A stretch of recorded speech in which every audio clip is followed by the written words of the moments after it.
देश में कोरोना का प्रकोप बढ़ रहा है और 3 लाख से भी ज़्यादा लोगों का आंकड़ा प्रतिदिन सारे देश भर में आ रहा है। कई ऐसे राज्य हैं जहां चुनाव हो रहे हैं,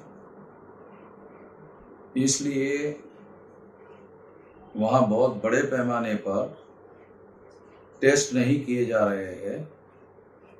इसलिए हो सकता है कि मई के फर्स्ट वीक में यह आंकड़ा भयावह रूप धारण कर सकता है। इस बात को गंभीरता से लेना बहुत जरूरी है। तो इसलिए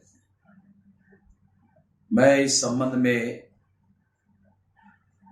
तमाम मूल निवासी बहुजन समाज के लोगों को सतर्क करने के लिए ये बात कह रहा हूं कि वो खबरदारी ले, सोशल डिस्टेंसिंग का पालन करे, मास्क लगाने का पालन करे, सैनिटाइजेशन का ध्यान रखे और इस बात को ध्यान रखे कि अभी कोरोना वायरस ने अपना रूप बदल दिया है और वो रूप ज्यादा घातक है, ऐसा रिपोर्ट आ रहा है। हमारे जो डॉक्टर संगठन के लोग हैं, जो कई जगह कोविड सेंटर के इंचार्ज है, इसलिए उनके पास जो डाटा है उसके आधार पर ये जानकारी मिल रही है। दूसरी तरफ ये जो कोरोना का प्रकोप बढ़ रहा है, इस संबंध में ये क्यों बढ़ रहा है, ये एक विचारणीय मुद्दा है। वर्ल्ड हेल्थ ऑर्गेनाइजेशन ने कोरोना की दूसरी लाट आ सकती है, इसके बारे में काफी दिन पहले सारे दुनिया के लोगों को सतर्क किया था। शासन करने वाले लोगों को सतर्क किया था, वार्न किया था। भारत सरकार को इसके बारे में वार्निंग से सबक लेना चाहिए था, मगर मोदी ने इससे सबक नहीं लिया, बल्कि हमने कोरोना को मात दे दिया है। कोरोना की इस लड़ाई में हम सफल हो गए हैं और इसका श्रेय लेने का काम भी उनके पार्टी के लोगों ने, उनके सरकार के लोगों ने करने का काम किया। और इस वजह से दूसरे लाट के बारे में जो खबरदारी ली जानी चाहिए थी, जो तैयारी करनी चाहिए थी, पर्याप्त समय मिला था, इसके बावजूद भी उन्होंने किसी प्रकार की कोई तैयारी नहीं की। तैयारी ना करने का नतीजा ये हुआ कि सारे देश भर में बहुत तेजी से कोरोना फैल रहा है और वो डबल वेरिएंट का भी कोरोना फैल रहा है, ऐसी खबरें भी आ रही है, और वो ज्यादा घातक हो रहा है, ऐसी भी खबरें आ रही है, और इस वजह से ज्यादा तेजी से फैल रहा है, ऐसी बातें आ रही है। इसके लिए निश्चित रूप से मोदी सरकार और नरेंद्र मोदी जिम्मेदार है, ऐसा कहा जा सकता है। क्योंकि खबरदारी लेने के लिए पर्याप्त समय मिलने के बावजूद भी खबरदारी नहीं ली गई। इसके लिए निश्चित रूप से जब वो श्रेय लेने के लिए जिम्मेदार है, तो श्रेय लेने के साथ साथ ये जो अब बढ़ रहा है उसके लिए भी जिम्मेदारी ली जानी चाहिए। दूसरी बात यह है कि इसको कंट्रोल और काबू करने के लिए लॉकडाउन लगाने के बारे में विचार किया जा रहा है और संभावना है कि बंगाल का चुनाव समाप्त होने के बाद राष्ट्रीय स्तर पर लॉकडाउन लगाने की घोषणा हो सकती है। हम लोग लॉकडाउन के सख्त विरोधी हैं। हम इसके बहुत ज्यादा विरोधी हैं और इसके लिए आवश्यक हुआ तो राष्ट्रीय स्तर पर हम लोग ऑर्गेनाइजेशनल एक्शन भी करेंगे।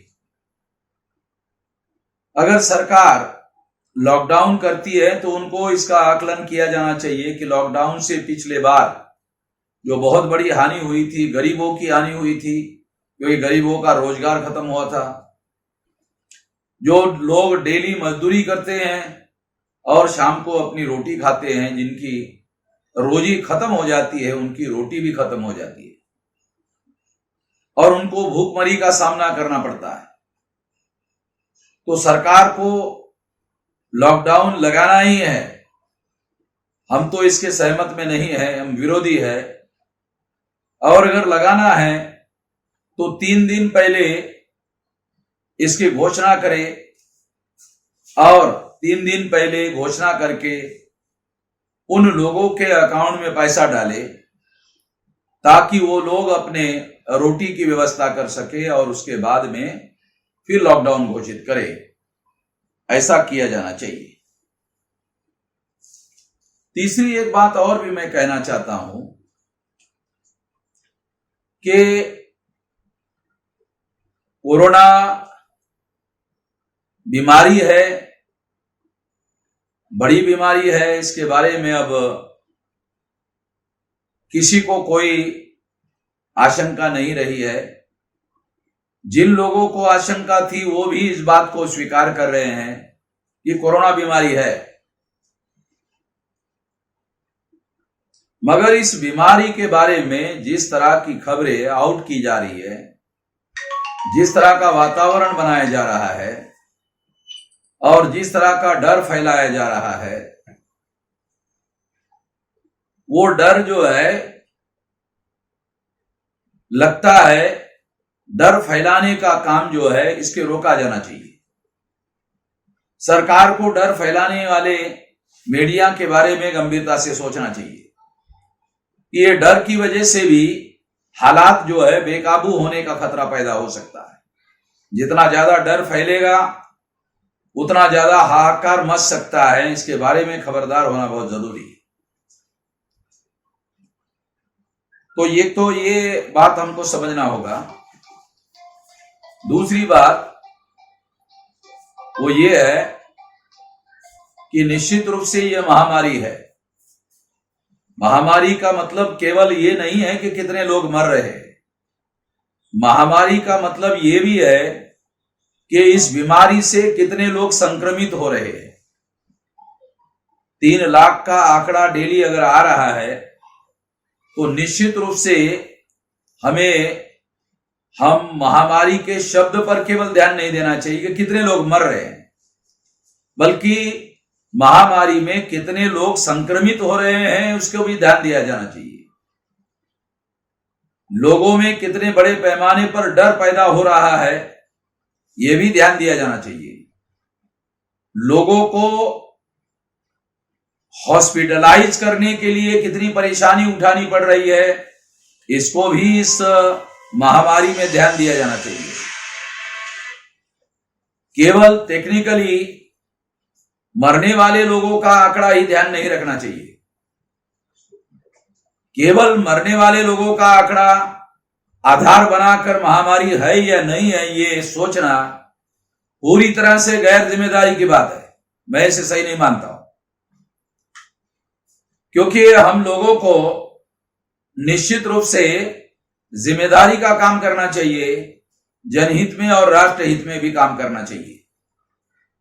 केवल सरकार को ही राष्ट्रहित में सोचना चाहिए और जनहित में सोचना ये चाहिए और नागरिकों को जनहित में और राष्ट्रहित में सोचना नहीं चाहिए। ये गैर जिम्मेदाराना सोच है। इससे हम लोगों को बचना चाहिए। इसके बारे में हम लोगों को सतर्क रहना चाहिए कि हमारे बातों का लोगों के दिमाग पर क्या असर पड़ता है। इसका पूर्वानुमान करते हुए हम लोगों को किसी भी बात को सार्वजनिक करना चाहिए, सतर्क रहना चाहिए। ये खास तौर पर हम लोगों को समझने की जरूरत है। व्यापक रूप से हमें इस बीमारी के बारे में सोचना चाहिए और सर्वांगीण दृष्टिकोण को ध्यान में रखते हुए इस बीमारी के बारे में सोचना चाहिए, केवल तकनीकी रूप से नहीं सोचना चाहिए, ऐसा मैं मानता हूं। ये बात निश्चित रूप से गंभीर है और इस गंभीरता को हमको ध्यानपूर्वक ही काम करना चाहिए। सरकार ने, खासतौर पर महाराष्ट्र सरकार ने, सवेरे 7 बजे से लेकर 11 बजे तक मार्केट, सब्जियों का मार्केट या दुकान का मार्केट खुला रखने के लिए अनुमति दी है और इस वजह से बड़े पैमाने पर क्राउड इकट्ठा हो जाता है। कम संख्या में, कम समय में ज्यादा लोग इकट्ठा हो जाते हैं। इसलिए सरकार को सवेरे और शाम, सवेरे 3 घंटा और शाम को 3 घंटा अगर ये समय डिस्ट्रीब्यूट किया जाए तो लोगों में बड़े संख्या में इकट्ठा क्राउड होने का मामला हट जाएगा, कम हो जाएगा, क्योंकि जितना ज्यादा क्राउड इकट्ठा होगा उतना ज्यादा संक्रमण फैलने का खतरा पैदा हो सकता है। सरकार को इसके बारे में भी सोचना चाहिए और योजना बना करके सारी बात करनी चाहिए। हम लोग लॉकडाउन के विरोध में हैं। लॉकडाउन से सबसे ज्यादा गरीबों का, मजदूरों का नुकसान होता है। डेली काम करके रोटी खाने वाले लोगों का बहुत ज्यादा नुकसान होता है। इसके बारे में सोचा जाना चाहिए और इसके बावजूद भी अगर मान लो लॉकडाउन लागू करना है तो 3 दिन पहले लोगों को ये अनाउंस करना चाहिए और उनके अकाउंट में पैसा डालना चाहिए। यदि ऐसा नहीं हुआ तो हम लोग ऑर्गेनाइजेशनल लेवल पर इसके विरोध में आंदोलन करेंगे। मैं ये ऐलान करता हूं और इसके लिए सरकार को चेतावनी देता हूं। धन्यवाद।